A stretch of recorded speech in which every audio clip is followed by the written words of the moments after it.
Hello again. Having finished the last video, I thought it might be a nice idea just to look at this particular circuit and find out what went wrong with it. And I just want to describe, first of all, how it works, or how I believe it's supposed to work, and actually what happened for it not to function.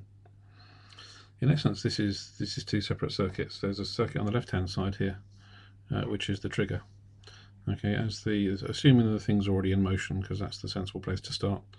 As the magnet goes past this coil, it generates a voltage in the coil. The voltage switches this transistor on.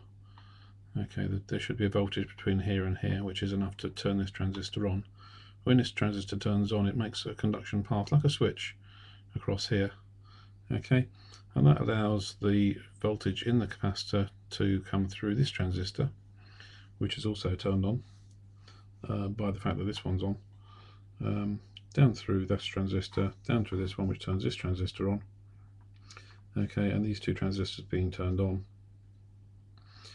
then allows current to flow from the capacitor down through the transistor, through the coil, through the second transistor, and back to the capacitor. Okay, so basically what you get is a pulse in here which turns this transistor on.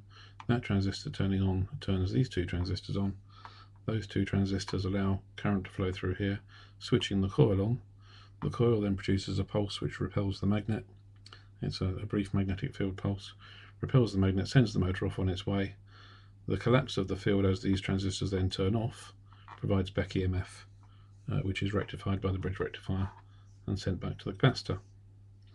Okay, that's what should happen.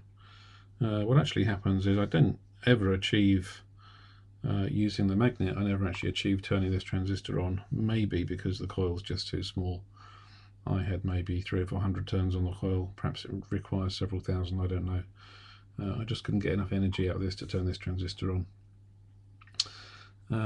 So the circuit didn't get started. So what I did was actually applied a small voltage across here to turn the transistor on manually. And when I did that, what happens is the thing broke into what's called parasitic oscillation at a frequency of about 10 kilohertz. What happened was that the trigger circuit here triggered the main coil to be triggered.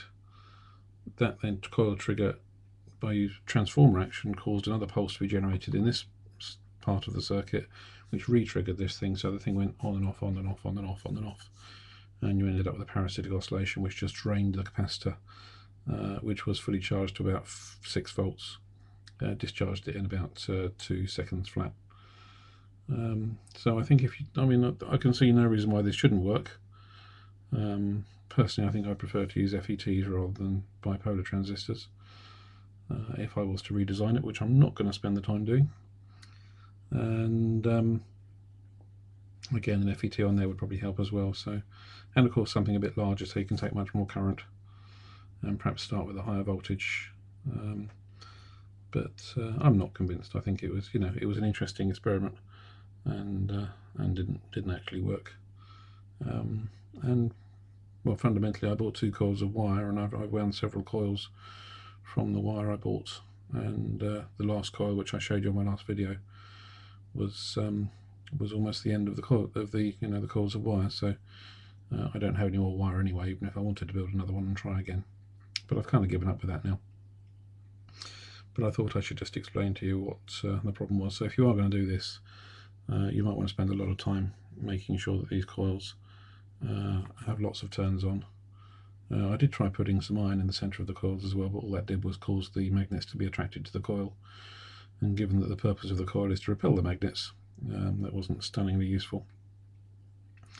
So that was unsuccessful, and the only conclusion I can draw is that it could possibly work with the right size coil, but I'm very worried about the feedback path and the parasitic oscillation, which basically activates the circuit without the magnets being present, and that in itself drains the energy from the power source rather than providing energy to the power source.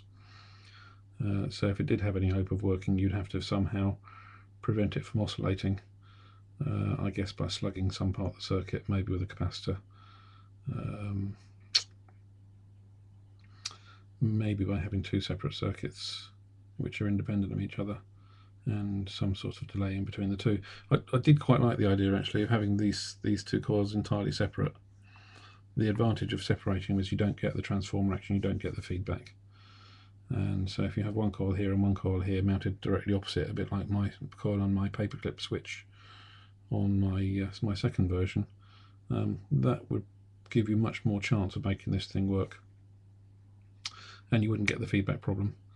And I don't know, maybe if I get bored I'll try that, but that to me would be the way to do it, because the feedback causes the oscillation and that just kills the whole thing stone dead. So something here with a high impedance input, maybe an FET to drive the circuit in the first place. Separate the coils, and I think it probably might stand a chance. But just giving you the benefit of some personal experience. And best of luck if you decide to build one.